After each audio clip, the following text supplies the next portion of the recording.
Je place votre binôme en deuxième position, 20 points derrière celui d'André Tienakoun. Quelle est votre analyse ? Déjà, vous permettrez, puisque je n'ai pas entendu les remarques de M. Tienakoun, visiblement un problème technique en direct, donc je répondrai directement sur l'analyse de ce sondage. Quelle surprise de voir qu'il y a deux grandes figures politiques au tampon, le maire et moi-même, ce n'est vraiment pas une surprise. L'écart de voix est effectivement ce qu'il y avait déjà pour les municipales, mais c'est d'abord un sondage, ce n'est pas une élection. Ce qu'il faut dire à l'ensemble des tamponnais, c'est qu'il faut aller voter, c'est qu'il faut se mobiliser.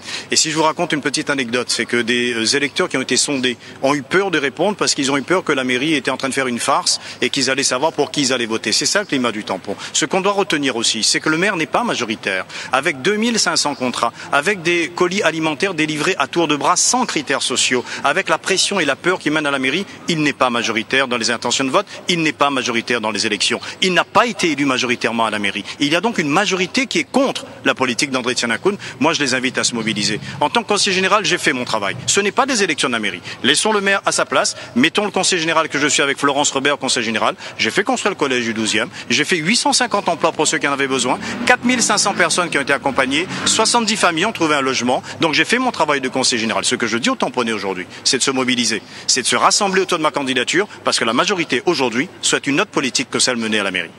Votre binôme deuxième avec 12 points d'avance sur celui de Paulet Payette. Êtes-vous surpris? Pensez-vous que les rapports de force se sont inversés, Monsieur Vlody?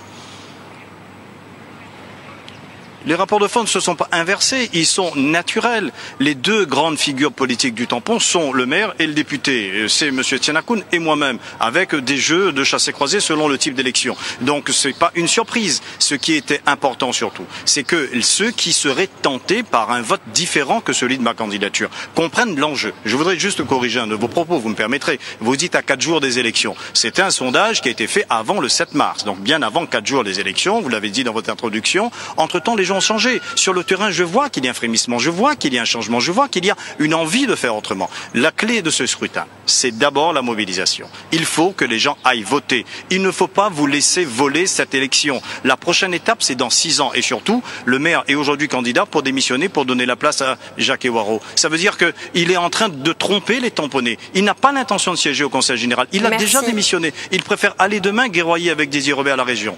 Merci Jean-Jacques. Alors dimanche, n'oubliez pas, allez voter. Et je compte sur vous. Jean-Jacques Lody pour cette intervention en direct dans le canton 25.